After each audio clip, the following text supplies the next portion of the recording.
स्वागत है आप सभी लोगों का Vijay Singh study group channel में। मैं विजय सिंह और फ्रेंड्स लक्ष्मीकांत की पॉलिटी तो अपनी चल ही रही है और हमने एक नया इनिशिएटिव स्टार्ट किया था, वो भी एनसीईआरटी के बारे में। यानी हम चर्चा कर रहे थे 11वीं की एनसीईआरटी के पहले भाग की। ठीक है, तो हम जो है पहुंच चुके थे, यानी हमने जो है 7 पेज तक वो है कंप्लीट कर लिया था और आज हम 8वें पेज से स्टार्ट करेंगे। ठीक है, तो जितने भी व्यूअर्स इस वीडियो को देख रहे हैं उन सभी से मैं कह रहा हूँ कि अभी तक आपने चैनल को सब्सक्राइब नहीं किया तो आप चैनल को सब्सक्राइब कर लीजिए और पास ही के नोटिफिकेशन बेल के ऑल के बटन पर आपको क्लिक करना है ताकि मेरी सभी वीडियो के नोटिफिकेशन आपको आसानी से मिल जाएंगे। ठीक है, और फ्रेंड्स लक्ष्मीकांत की पॉलिटी अपनी चल ही रही है, वो चलती रहेगी।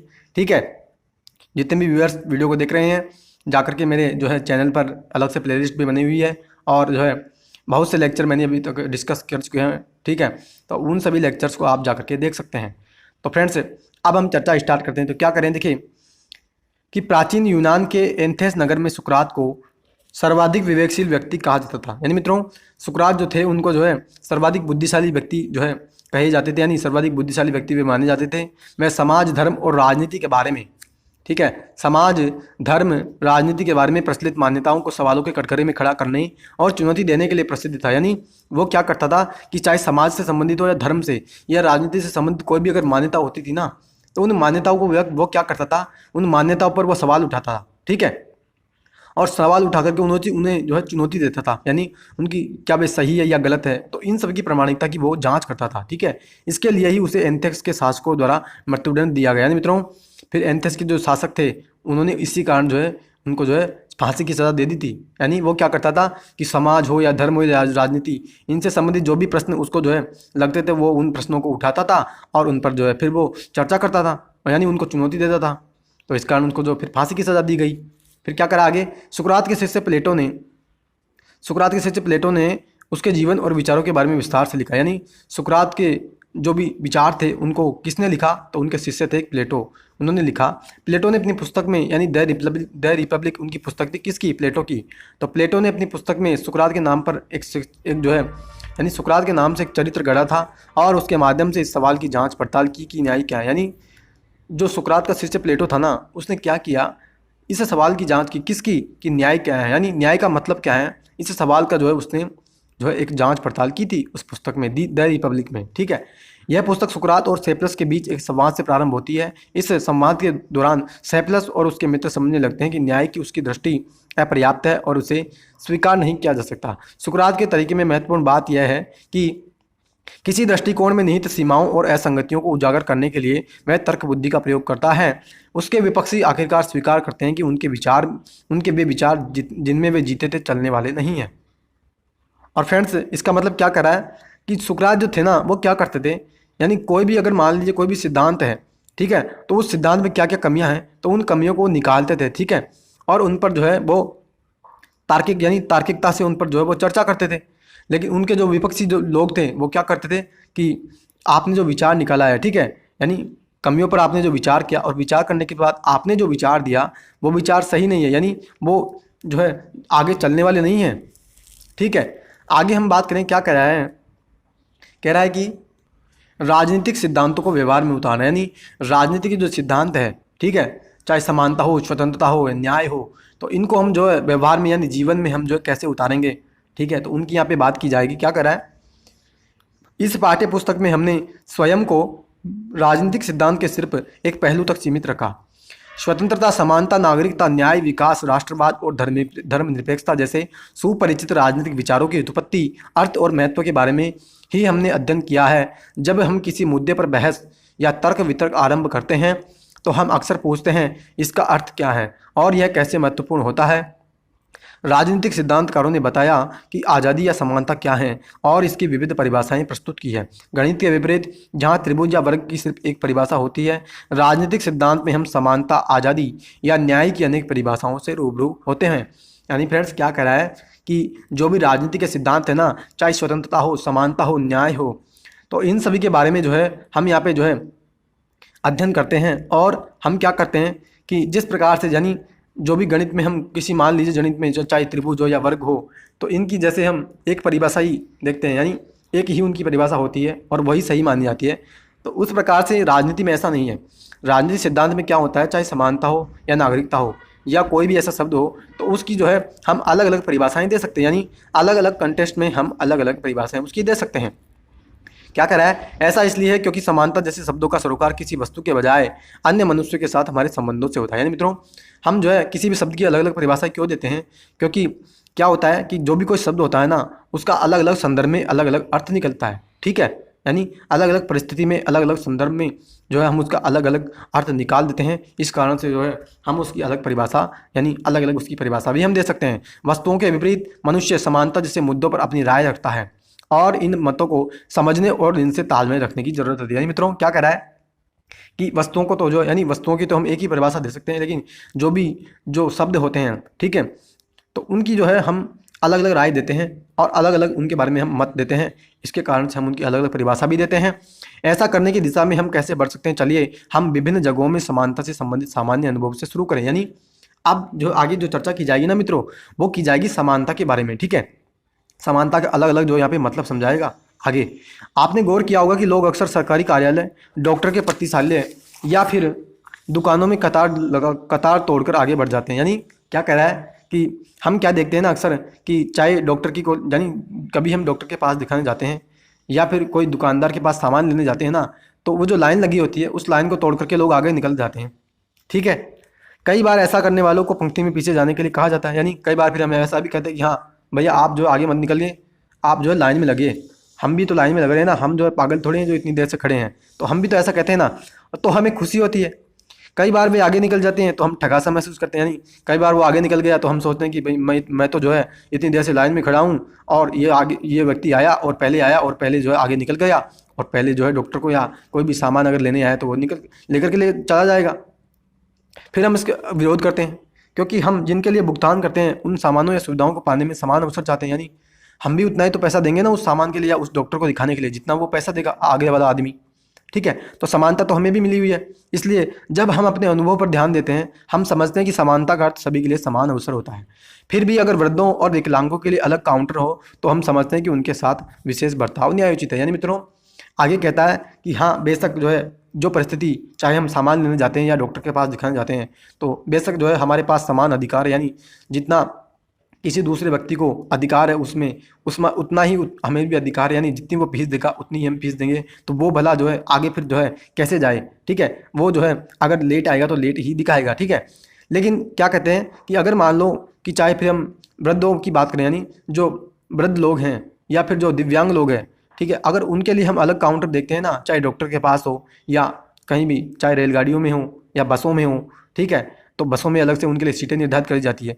तो फिर हम क्या सोचते हैं कि हम सोचते हैं कि हाँ ये विकलांग है या ये दिव्यांग है, ठीक है, तो इनके लिए हमें जो हमने इनके लिए अलग से सुविधाएं दी है तो वे सुविधाएं न्यायोचित है। यानी वो सुविधाएं हमने दी है वो सुविधाएं उचित है, वो गलत नहीं है। लेकिन हम प्रतिदिन यह भी देखते हैं कि बहुत से गरीब लोग दुकान या चिकित्सक के पास इसलिए नहीं जा सकते कि उनके पास सामान या सुविधाओं की कीमत चुकाने के लिए रुपए नहीं होते। यानी मित्रों, हम ये भी देखते हैं कि जो लोग होते हैं ना, जो गरीब लोग, उनके पास इतना पैसा नहीं होता कि वो सामान खरीद सकें, ठीक है, और सुविधाओं का लाभ उठा सकते हैं। इनमें से कुछ लोग दैनिक मजदूर होते हैं जो घंटों पत्थर काटते हैं, ईंट फाड़ते हैं। अगर हम संवेदनशील हैं तो महसूस करते हैं कि यह अनुचित है कि समाज में कुछ सदस्यों की बुनियादी ज़रूरतें भी पूरी न हो। यानी कुछ लोग क्या करते हैं, दैनिक मजदूर होते हैं, उनके पास पैसा नहीं होता कि वो जो है एक अच्छा जीवन स्तर जी सकें, और फिर हम जो है ऐसा देखते हैं तो फिर हम सोचते हैं कि ये इनके साथ जो है गलत हो रहा है, क्योंकि इनके पास जो है एक बुनियादी जो आवश्यकताएं होनी चाहिए, ठीक है, वो बुनियादी आवश्यकताएं भी नहीं है, उनको पूरा करने के लिए उनके पास इतना पैसा भी नहीं है। तब हम इस अनुभव को से गुजरते हैं कि समानता में किसी न किसी प्रकार की निष्पक्षता बरती जानी चाहिए ताकि लोग अनुचित रूप से शोषित न हों और आर्थिक कारकों की वजह से प्रतिकूल परिस्थितियों के शिकार न हों। यानी मित्रों, फिर इस परिस्थिति में हम ये सोचते हैं क्या कि जो ये लोग हैं जिनके पास, यानी जो गरीब हैं, जिनके पास इतना पैसा नहीं है कि वो बुनियादी आवश्यकताएं भी प्राप्त कर सकें, तो इनके लिए भी सरकार को जो है एक अलग से जो है कुछ विशेषताएं या कुछ विशेष जो है प्रावधान करने चाहिए और इनके साथ जो है निष्पक्षता के साथ बर्ताव किया जाना चाहिए ताकि ये एक समाज में जो है दबे कुचले वर्ग के रूप में जो है एक न उभरें और शोषित अपने आप को न महसूस करें। ठीक है, आगे क्या कहते हैं, इस तथ्य पर गौर करें कि बहुत से बच्चे स्कूल नहीं जा पाते क्योंकि अब उनका पेट भरने के लिए उन्हें काम करना पड़ता है। इसी तरह अधिसंख्यक लड़कियों को स्कूल से इसलिए हटा दिया जाता है, ठीक है, इसलिए अधिसंख्यक लड़कियों को स्कूल से हटा लिया जाता है कि माँ बाप के काम पर जाने के दौरान उन्हें छोटे भाई बहनों की देखभाल करनी पड़ती है। यानी मित्रों क्या कर रहा है, ये कहना चाह रहा है कि बहुत से बच्चे ऐसे होते हैं कि वो इसलिए स्कूल नहीं जा पाते, क्यों? क्योंकि उनके पास जो है क्या होता है कि उनके पास जो है खाने के लिए जो है उन्हें काम करना पड़ता है।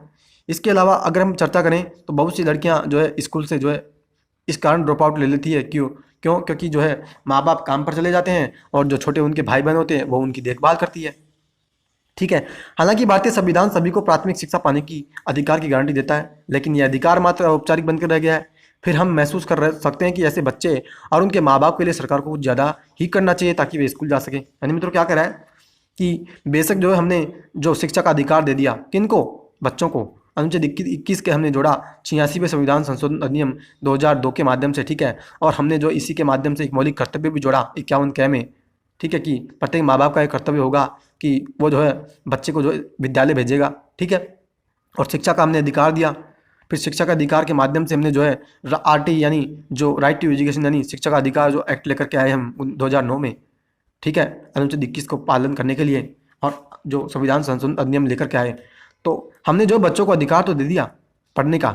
ठीक है। लेकिन ये औपचारिक ही बनकर रह गया, यानी ये एक फॉर्मेलिटी हो गई, क्योंकि जितने बच्चे पढ़ने चाहिए थे ना उतने बच्चे पढ़ नहीं पा रहे हैं। और आगे कहता है कि हमें जो है जो बच्चे स्कूल नहीं जा पाते तो उनके माँ बाप के लिए हमें जो कुछ ज़्यादा करना चाहिए, ताकि जो बच्चे माँ बाप अगर काम करने चले जाते हैं तो उस परिस्थिति में जो बच्चे जो देखभाल करते हैं अपने छोटे भाई बहनों की, तो उसके लिए हमें कोई अलग से रास्ता निकालना चाहिए ताकि वो बच्चे जो देखभाल करते हैं अपने छोटे भाई बहनों की, उनके लिए अलग से कोई प्रावधान हो और वो जो बच्चे देखभाल करते हैं वो स्कूल जा सकें। आगे क्या कहते हैं, इस प्रकार आप देख सकते हैं कि समानता के बारे में हमारे विचार काफ़ी जटिल हैं। जब हम पंक्तिबद्ध होते हैं या खेल के मैदान में होते हैं हम समान अवसर चाहते हैं। जब हम किसी अक्षमता के शिकार होते हैं तो हम चाहते हैं कि कुछ विशेष प्रावधान किए जाएं। लेकिन जब हम बुनियादी ज़रूरतें भी पूरी नहीं कर पाते तो समान अवसर मिलना ही पर्याप्त नहीं है। यानी फ्रेंड्स, समानता की अलग अलग परिभाषा दी जा रही है। आप समझिए क्या कह रहा है कि अगर हम किसी लाइन में खड़े होते हैं ना और हम कोई खेल खेलते हैं तो हम क्या चाहते हैं कि सभी के पास समान अधिकार है।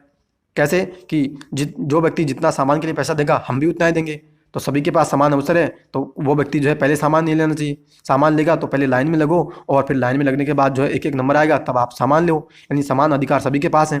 लेकिन जब हम क्या देखते हैं कि कोई व्यक्ति के पास यानी कोई व्यक्ति जो है अक्षमता का शिकार है, यानी कोई व्यक्ति जो है वृद्ध है या विकलांग है, तो वो जो अक्षमता का शिकार है, तो उस परिस्थिति में हम क्या सोचते हैं कि इनके लिए जो है एक विशेष प्रावधान सरकार को करने चाहिए, और सरकार करती भी है। फिर अगर हम ये देखते हैं कि जो कोई मजदूर लोग हैं, ठीक है, जो मजदूर हैं, जो गरीब लोग हैं, वो बुनियादी आवश्यकताएं पूरा नहीं कर पाते, तो उनकी बुनियादी आवश्यकताएं पूरी हो तो इनके लिए हम क्या सोचते हैं कि जो समानता का जो अवसर है ना वो भी यहाँ पे फिर कम पड़ जाता है। यानी समानता को जो हमने अधिकार दिया वो भी यहाँ पे कम है, क्योंकि समानता से भी उनको जो इतनी आवश्यकताएं यानी इतनी वो अपनी आवश्यकताएं पूरा नहीं कर पाएंगे जितनी कि उनको अच्छा जीवन जीने के लिए आवश्यक है। ठीक है। हमें स्कूल जाने या संसाधनों, रोजगार, अच्छा वेतन, रियायती अस्पताल का समुचित बंटवारा जैसे अग्रगामी उपायों से सहायता पाने में समर्थ बनाया जाना चाहिए। इसका अर्थ यह हुआ कि निष्पक्षता को सुनिश्चित करने के लिए किसी एजेंसी को जिम्मेदार बनाने की जरूरत है। यानी मित्रों क्या करा है कि सभी को रोजगार मिले, अच्छा वेतन मिले और रियायती अस्पताल यानी अस्पतालों में जो है कम जो पैसे पर उनको जो है स्वास्थ्य सुविधाएं मिले। तो इनके लिए जो हमें क्या करना चाहिए, कुछ उपाय करने चाहिए। और इन उपायों को हम कैसे करेंगे कि हम जो कोई एजेंसी बना सकते हैं या कोई संस्थाएं बना सकते हैं, तो उन संस्थाओं के माध्यम से उनको जो है अच्छी रोजगार मिल सकता है या जो उनको अच्छी जो सुविधाएँ भी मिल सकती है। और कई बार जो है हम NGO भी बनाते हैं। ठीक है। तो NGO जो होते हैं वो उनको सुविधाएँ भी प्रदान करते हैं। ठीक है। इस प्रकार हमारे पास समानता की अनेक परिभाषाओं के होने की वजह यह है कि समानता का अर्थ प्रसंग पर निर्भर करता है। मित्रों मैंने पहले ही आपको बताया था कि अलग अलग कॉन्टेस्ट में, ठीक है, अलग अलग कॉन्टेस्ट में और अलग अलग संदर्भ में, अलग अलग परिस्थिति में हम समानता का अलग अलग अर्थ देते हैं। ठीक है। हमने इसके इस अर्थ से शुरुआत की जो स्वयं हमारे लिए है, और फिर हमने इसका विस्तार गरीब, वंचित, बूढ़े वर्ग आदि बाकी लोगों के लिए किया। हमने अर्थ की कई परतें खोली। हम पूर्ण रूप से समझे बगैर राजनीतिक सिद्धांत गढ़ते रहे। तो फ्रेंड्स ये इसने बात बताई समानता के बारे में। ठीक है। समानता का इसने अलग अलग अर्थ दिया। और मित्रों एक प्रसंग चल रहा था हमारा यहाँ पे बॉक्स के माध्यम से। ठीक है। तो उसके बारे में हमने चर्चा नहीं की। तो एक तो यहाँ पे मैंने यहाँ तक तो चर्चा की, ठीक है, इस बॉक्स के बारे में कि जो सुकरात का जो शिष्य था प्लेटो, और उस प्लेटो ने जो है क्या किया, यानी जो द रिपब्लिक पुस्तक थी, उस पुस्तक के माध्यम से उसने जांच पड़ताल की न्याय क्या है। तो उसी का यहाँ पे आगे प्रसंग चल रहा था। क्या कह रहे थे कि सेप्लस, ठीक है, सेप्लस कह रहे थे तुमने अच्छा कहा, मैंने जवाब दिया, लेकिन जहाँ तक न्याय की बात है यह क्या है सत्य बोलना और अपना ऋण चुकाना, बस इससे अधिक कुछ नहीं। यानी मित्रों जो न्याय की परिभाषा दे रहे थे ना, न्याय का जो अर्थ निकाल रहे थे कौन, प्लेटो। तो प्लेटो और सेप्लस के बीच यहाँ पर वार्ता हो रही है। तो सेप्लस कह रहे हैं कि तुमने अच्छा किया, मैंने जवाब दिया, ठीक है। और जहाँ तुमने न्याय की बात की कि न्याय का मतलब क्या है, क्या न्याय का मतलब यही है कि सत्य बोलना और ऋण चुकाना, इससे अधिक कुछ नहीं है। और क्या इससे इसके भी कुछ अपवाद नहीं होते? जरा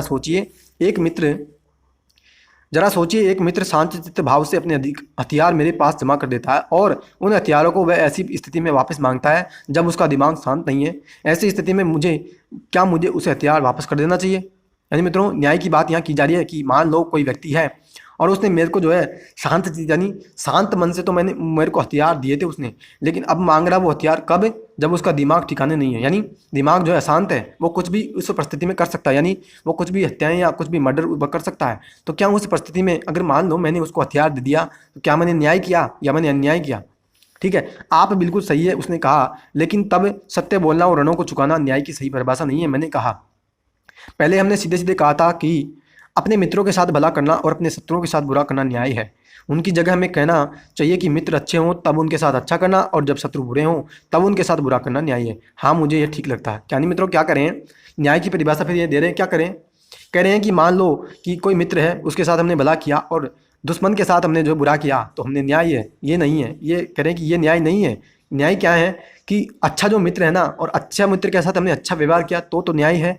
और गलत शत्रु यानी शत्रु के साथ हमने, यानी जो शत्रु बुरा है और उस बुरे शत्रु के साथ हमने बुरा व्यवहार किया तो वो फिर न्याय है, ठीक है। और फिर सेप्लस भी कहते हैं कि हाँ, ये मुझे ठीक लगता है कि ये जो आपने न्याय की परिभाषा दी है ना, ये आपने सही बताई है। आगे क्या कहते हैं, लेकिन क्या किसी को भी चोट पहुंचाना न्यायपूर्ण होना चाहिए? यानी मान लीजिए हमने जो है किसी को चोट पहुंचा दी तो क्या यह भी न्यायपूर्ण है? निसंदेह जो दुष्ट और शत्रु है उन्हें चोट पहुंचाई जानी चाहिए, यानी जो दुष्ट और शत्रु है उसको चोट पहुंचाई जानी चाहिए, ठीक है। जब घोड़े घायल होते हैं, क्या कह रहा है, जब घोड़े घायल होते हैं तब उनकी स्थिति पहले से बेहतर होती है, बुरी पहले से बुरी होती है? यार घोड़ा अगर घायल होगा तो पहले से तो बुरी ही स्थिति होगी ना उसकी। कहने का मतलब है कि जब उनकी स्थिति बुरी होती है उनमें घोटकत्व, घोड़े के गुण कम होते हैं और स्वानत्व तो नहीं, कुत्ते के गुण नहीं। हाँ, घोटकत्व कम होता है। यानी मित्रों क्या कह रहा है कि जब उनकी स्थिति बुरी होगी ना तो उनमें घोड़े के गुण कम होते हैं, यानी जो घोड़े में गुण होने चाहिए वो घोड़े के गुण नहीं होते उनमें।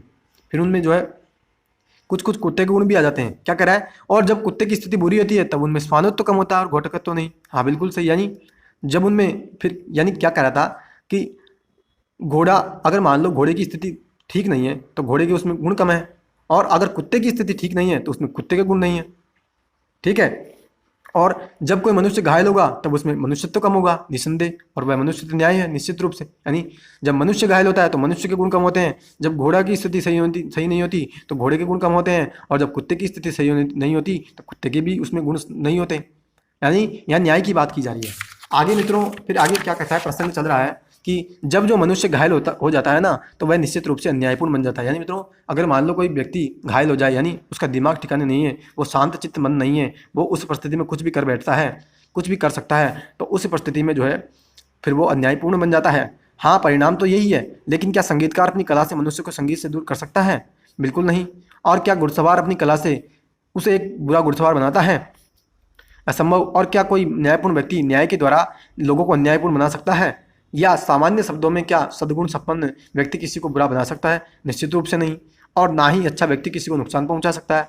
हाँ, यह तो असंभव है, और न्यायपूर्ण व्यक्ति ही अच्छा व्यक्ति होता है निश्चित रूप से। यानी मित्रों न्याय की परिभाषा फिर इन्होंने क्या दी कि जो व्यक्ति होगा ना, कौन सा, कि जो संगीतकार है वो संगीत से जो है किसी को दूर नहीं कर सकता, ठीक है। एक अच्छा घुड़सवार, यानी जो घुड़सवारी सिखाता है वो बुरा घुड़सवार कभी नहीं बनाएगा, वो अच्छा घुड़सवार ही बनाएगा। और जो न्याय करता है, यानी जो न्याय देता है वो अन्याय नहीं करेगा कभी भी, और सद्गुण संपन्न व्यक्ति होगा वो बुरा नहीं करेगा, और अच्छा व्यक्ति नुकसान नहीं पहुंचाएगा किसी को, ठीक है। तो न्यायपूर्ण व्यक्ति ही अच्छा व्यक्ति होता है, और निश्चित रूप से ये बात यहाँ पे फिर निकल कर आती है, ठीक है। तो हम जो चर्चा कर रहे थे, हम जो उसको कंटिन्यू करते हैं।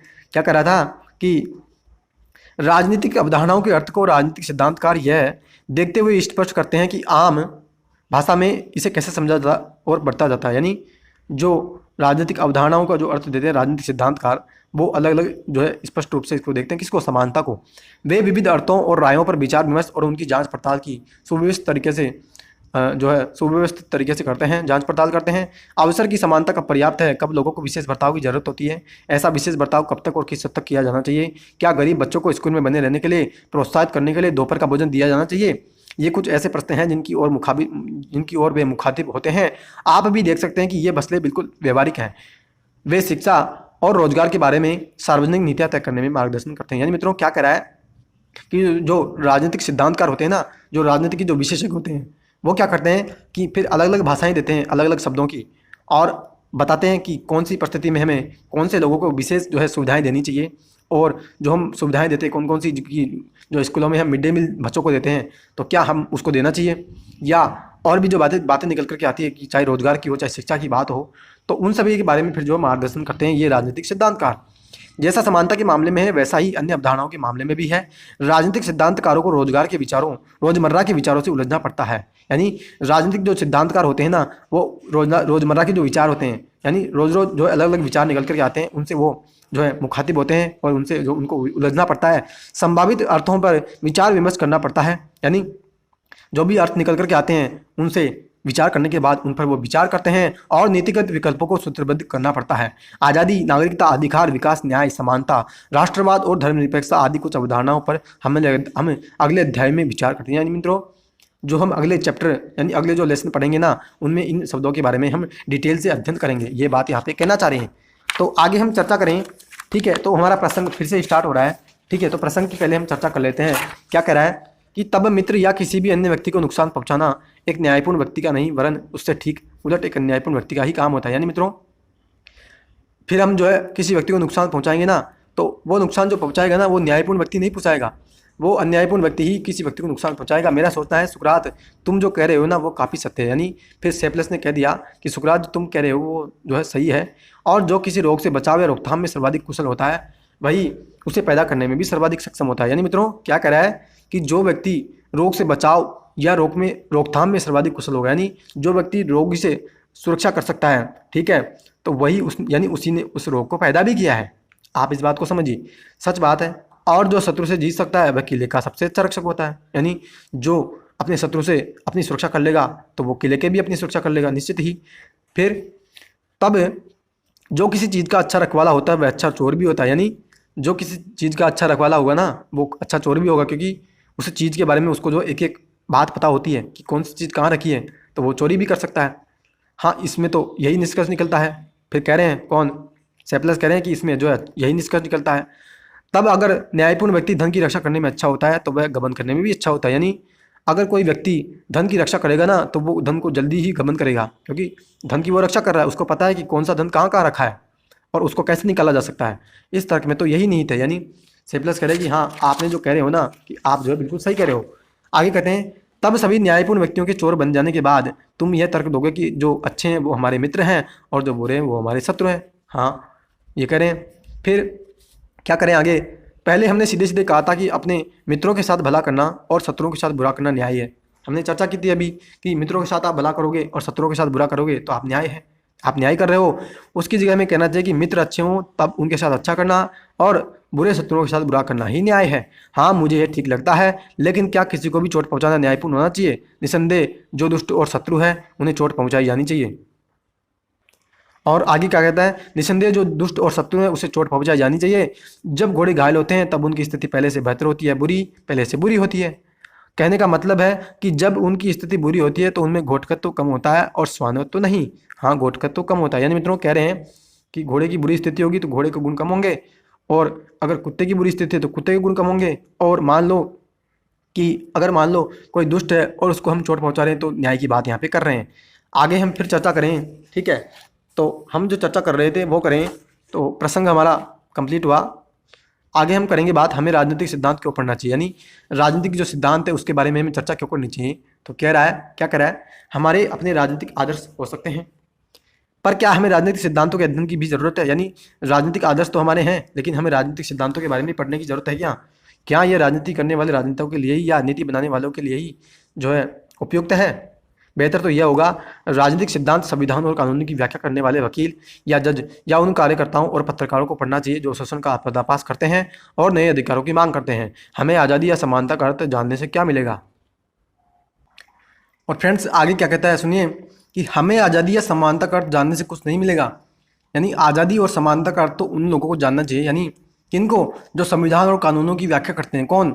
वकील और जज, या कार्यकर्ता और पत्रकार जो कि शोषण का पर्दाफाश करते हैं और नए अधिकारों की भी मांग करते हैं। ठीक है, पहली बात तो यह है कि राजनीतिक सिद्धांत ऐसे सभी समूहों के लिए प्रासंगिक है। छात्र के रूप में हम भविष्य में उपरोक्त पेशों में से किसी एक को चुन सकते हैं और इसलिए परोक्ष रूप से यह हमारे लिए भी प्रासंगिक है। फिर आगे क्या करें मित्रों कि हमें भी जानना चाहिए कि इनका अर्थ आज़ादी या समानता के राजनीतिक सिद्धांतों का अर्थ क्यों, क्योंकि आगे जाकर के हम भी जो है इन क्षेत्रों में अगर भविष्य में इन क्षेत्रों में अगर शामिल होते हैं, कौन से में, चाहे हम जो है वकील में या जज या कार्यकर्ताओं या पत्रकार अगर हम बनते हैं, तो हमें जो है ये इन राजनीतिक सिद्धांतों का हमें अर्थ फिर वहाँ पे जो है उपयोगी साबित होगा। तो हमें इनका जो है अर्थ जानना चाहिए। क्या हम गणित नहीं पढ़ते जबकि हम में से सभी गणितज्ञ या इंजीनियर नहीं बनेंगे? क्या इसलिए नहीं कि बुनियादी अंकगणित जीवन में सामान्यतः उपयोगी होती है? यानी क्या करा है कि हम गणित और यानी हम जो गणित भी तो पढ़ते हैं लेकिन सभी लोग गणितज्ञ तो नहीं बनते ना, और इंजीनियर भी नहीं बनते। यानी बुनियादी जो शिक्षा हमें चाहिए ना कि हाँ गणित के बारे में जानकारी हमें चाहिए, इस कारण से हम गणित पढ़ते हैं। दूसरी बात यह है कि हम सभी मत देने और अन्य मसलों के फैसले करने के अधिकार संपन्न नागरिक बनते जा रहे हैं। दायित्वपूर्ण कार्य निर्वहन के लिए उन राजनीतिक विचारों और संस्थाओं की बुनियादी जानकारी हमारे लिए मददगार होती है जो हमारी दुनिया को आकार देते हैं। और मित्रों के आगे क्या कहता है कि हम जो भी मामले हमारे समक्ष आते हैं ना, उनके बारे में हम मत देते हैं, हम राय देते हैं। ठीक है, जो हमारी विचार हैं, ठीक है, और हमारी जो जानकारी है उनमें हमारे मददगार होते हैं। ठीक है, आगे क्या कहता है, सूचना परक समाज में यदि हमें ग्राम सभा में सहभागी होना है या वेबसाइट और मतदान पर हमें मतदान पर अपनी राय पेश करनी है तो हमारा तर्कशील और जानकार होना निर्णायक होता है। यानी मित्रों अगर हमें ग्राम सभा में सहभागी बनना है या फिर हमें मतदान के बारे में कोई जानकारी देनी है या मतदान के बारे में भी हमारी क्या राय है, तो ये सभी हमें काम अगर करने पड़ते हैं ना, तो हमें फिर जानकार इन क्षेत्रों में, यानी हमें इन क्षेत्रों की जानकारी भी होनी चाहिए। यदि हम मनमाने तरीके से अपनी वरीयताएं प्रकट करें तो हम ज़्यादा प्रभावी नहीं होंगे, लेकिन यदि हम विचारशील और परिपक्व हैं तो हम अपने साझा हितों को गढ़ने और व्यक्त करने के लिए नए माध्यमों का उपयोग कर सकते हैं। यानी मित्रों अगर मान लीजिए क्या कह रहा है कि अगर हम मनमाने तरीके से इनके बारे में जानकारी देंगे या इनके बारे में राय प्रकट करेंगे तो हम ज़्यादा प्रभावी नहीं बनेंगे, लेकिन अगर हम वास्तव में जो है तर्कशील है, विचारशील है, हम उसका गहन अध्ययन करते हैं किसी मामले का, तो फिर उस मामले में जो है हम अपनी सही राय देते हैं। आगे क्या कहता है कि नागरिक के रूप में हम किसी संगीत कार्यक्रम के श्रोता जैसे होते हैं। हम गीत और लय की व्याख्या करने वाले मुख्य कलाकार नहीं होते, लेकिन हम कार्यक्रम तय करते हैं, प्रस्तुति का रसावादन करते हैं और नए अनुरोध करते हैं। क्या आपने गौर किया कि संगीतकार तब बेहतर प्रदर्शन करते हैं जब उन्हें श्रोताओं के जानकार और कदरदान होने का पता रहता है? इसी तरह शिक्षित और सचेत नागरिक भी राजनीति करने वालों को जनाभिमुख बना देते हैं। यानी मित्रों क्या कह रहा है कि संगीतकार जो होता है ना, वो तभी एक अच्छा प्रदर्शन करता है जब उसको ऐसा लगे कि हाँ जो मेरा संगीत जो सुन रहे हैं या जो संगीत का या फिर संगीत की जो कदर कर रहे हैं वो वास्तव में कदर कर रहे हैं या वो जो ऐसे ही बैठे हैं।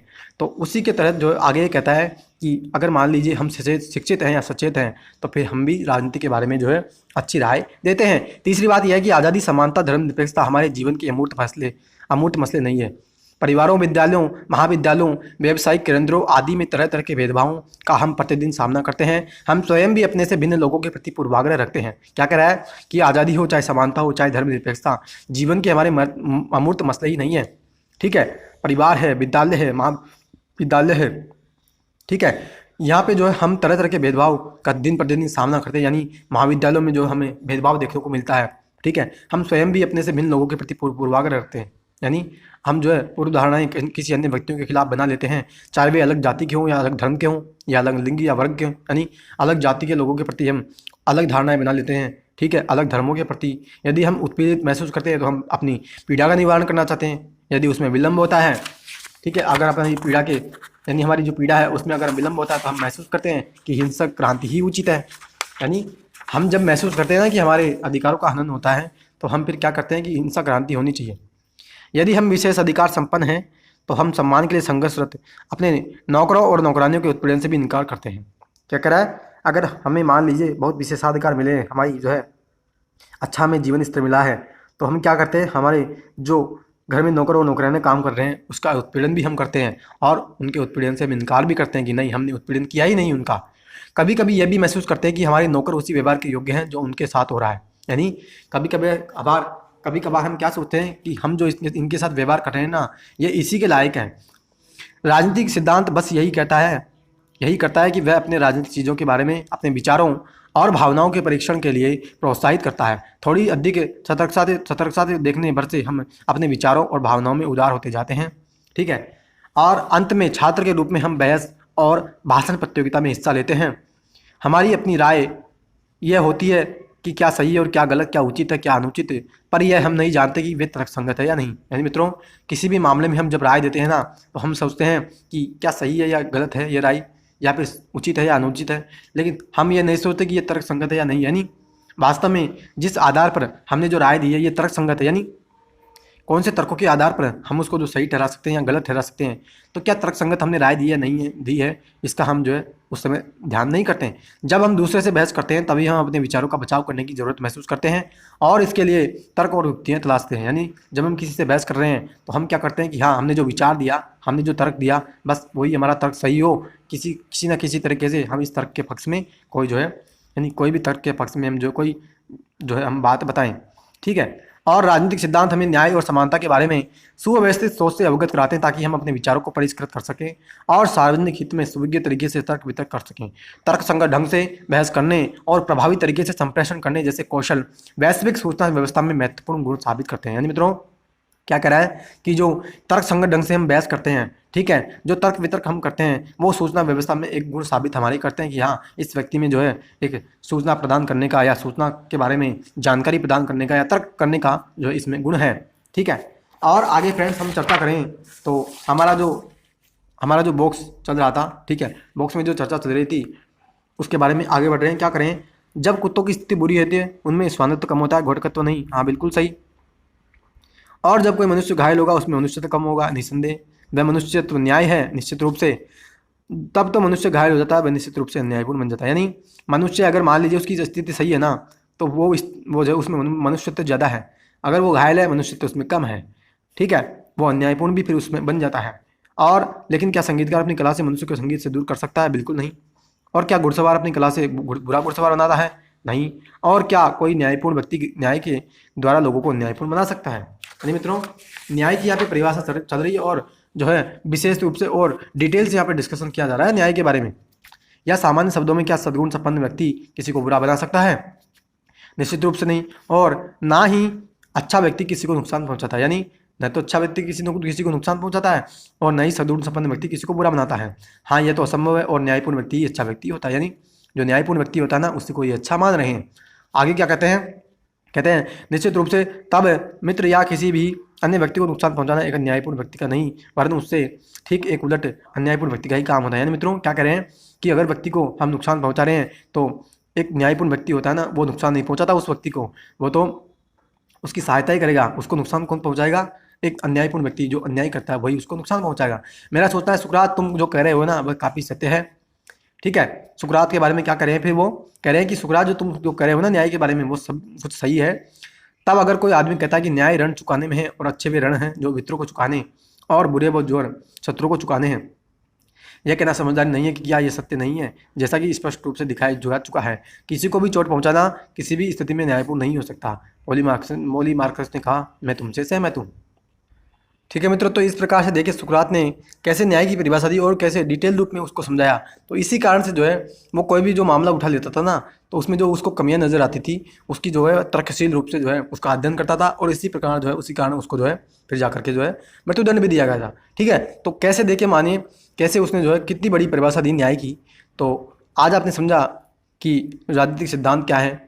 ठीक है, एक हमने सामान्य चर्चा की राजनीति के बारे में कि राजनीति क्या है, कैसी होनी चाहिए, कौन कौन से हम उसको अधिकार देते हैं लोगों को, और समानता की भी हमने बात की कि जो है कौन से व्यक्ति को हमने विशेष अधिकार दिए, या जब हम किसको अधिकार देते हैं तो उसको उचित मानते हैं या अनुचित मानते हैं। ठीक है, तो इन सभी के बारे में आज हमने डिटेल से चर्चा की। फ्रेंड्स, आज हमारा जो पहला जो लेसन था राजनीतिक सिद्धांत एक परिचय, ठीक है, वो कंप्लीट हुआ। तो आशा करता हूँ आज का लेक्चर आपको अच्छा लगा होगा। अपनी प्रतिक्रिया आप कमेंट बॉक्स में ज़रूर दीजिएगा।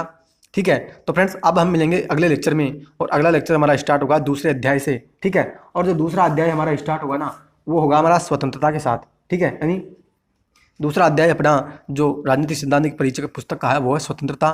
तो स्वतंत्रता के बारे में हम डिटेल से डिस्कशन करेंगे अगले लेक्चर में। तब तक के लिए friends, have a nice day. जय हिंद, जय भारत, वंदे मातरम।